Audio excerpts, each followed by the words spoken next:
What's up, Lantern fans? It's the Emerald Enthusiast, the co-host of the Emerald Echo podcast.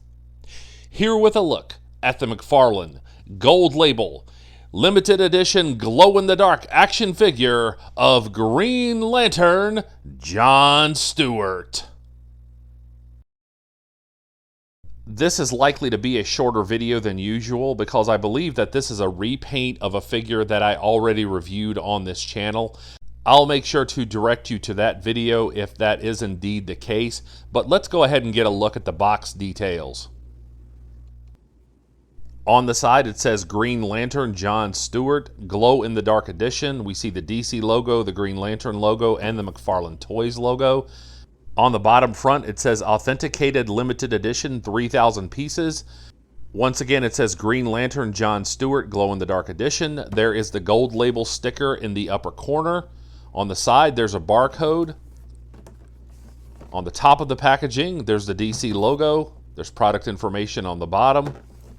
And on the back, we get this really cool Jim Lee artwork of John Stewart. This image of John Stewart appeared on a variant cover of Justice League number 6. And with no further ado, now it's time to bust this figure out of the package and see what's inside.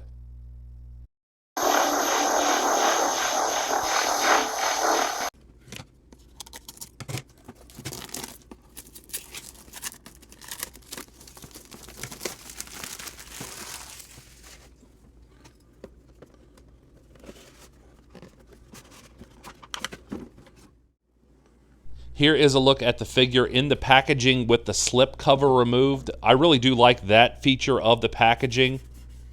This figure does come with some new accessories, so I'll give you the breakdown of those.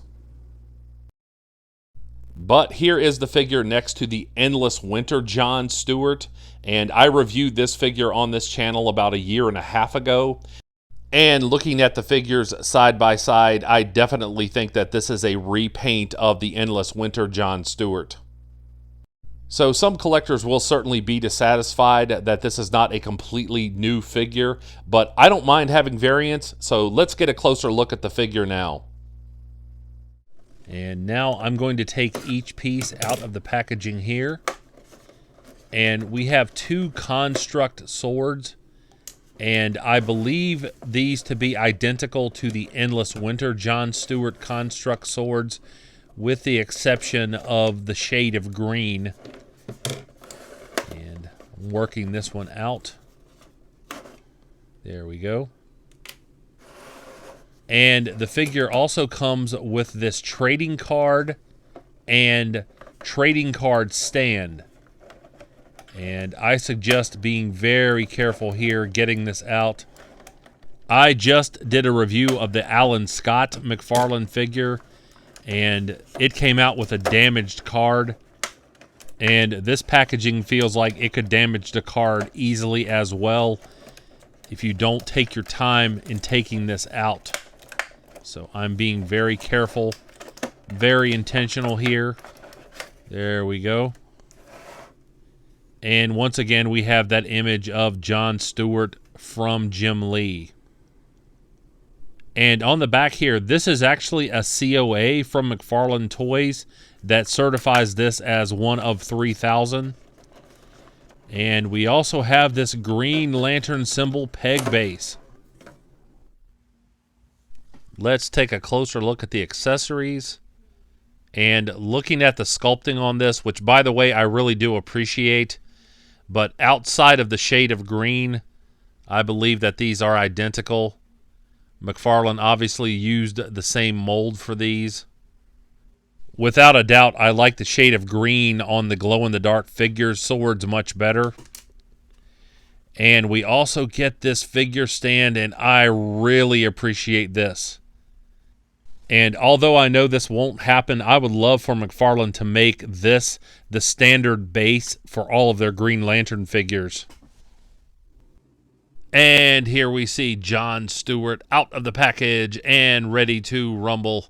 I'm very happy to own this figure, so let's get a look at the loose details. Here is a side-by-side comparison of the figure next to the Endless Winter Jon Stewart figure. And they are the same figure. However, there are a couple of tweaks in addition to the color changes, and I'll talk about those in a minute. But you can see that this is the same figure from the sculpting on the uniform. There are very distinct lines that run all the way through the Endless Winter figure, and you can see those replicated here on the glow-in-the-dark figure. I do feel the need to point out that the boots on the glow-in-the-dark figure feel like they're a lighter type of plastic, possibly more vulnerable to damage, so be careful when you're posing this figure. These figures have the same hands as well, although the wrist on the Endless Winter figure is black, whereas the wrist joint on the glow-in-the-dark figure is green. And initially I thought that the head sculpts were identical, but there is one minor change. When I turned both figures around and looked at them up close, I realized that the glow-in-the-dark Jon Stewart has a darker fade than the Endless Winter one. I really wish that McFarlane would have taken the opportunity on the glow-in-the-dark figure to sculpt a better ring.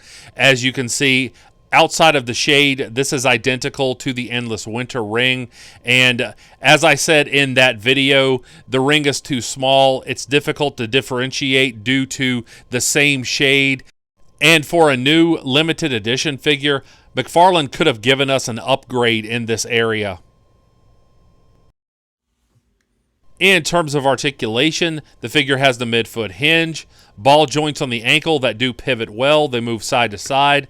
Double jointed knees. This one's a little tight, but you can get the figure into a good running pose. You can get the figure's legs to articulate out to the sides this much, and they also rotate, so that gives you some posing options as well. You can get the figure to kick forward this much, so I appreciate that level of articulation. The figure also steps back, and that's also a huge positive. You can get the figure to crunch forward this much, and he rocks back considerably, and that will allow you to do a proper flying pose. There's an upper torso swivel. That gives you posing options as well. He has the butterfly joints, and I'm a big fan of those. You can get the double jointed elbows to articulate to that degree. He also has a bicep swivel. This one's a little tight. There's rotation at the wrists. The shoulder joints will allow you to do a 360 with the arms. The butterfly joints allow you to get Jon into this big power pose, and I really appreciate that.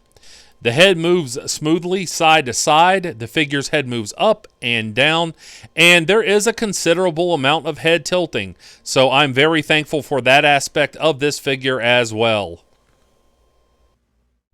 And now the moment of truth. Let's check out the glow-in-the-dark effect. And there you have it. That's actually pretty bright, more so than I thought it would be. Actually, the card stand is glowing too. So the DC logo on the card stand is also glowing. Not as brightly as the green parts on Jon, but you can see it nonetheless. One last word on the trading card / COA. I was very apprehensive as I got this out of the package. It felt like I could easily damage the sides and the corners of this. And I really like the idea of this being a serial numbered COA.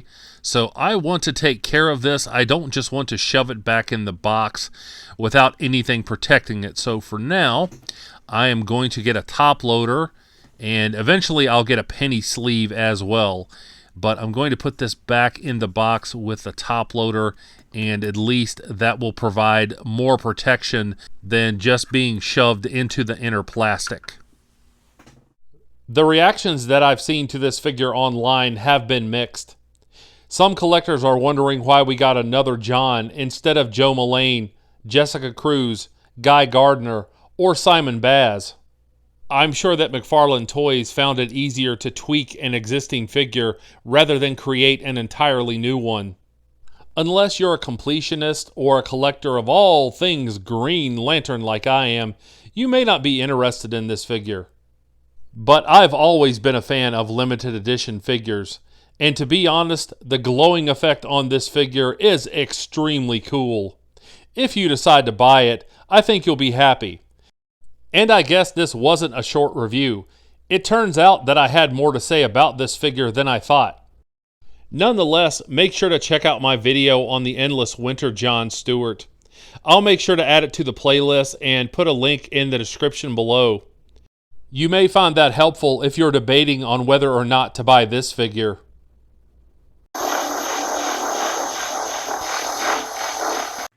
I certainly hope you have enjoyed this review. If so, please like and subscribe. Stay tuned for some articulation shots, and also remember to catch me on the Emerald Echo podcast, where we cover the adventures of all of your favorite ring slingers. And I'll be back with more Green Lantern related content soon. But until we meet again, this has been the Emerald Enthusiast, and thanks for watching.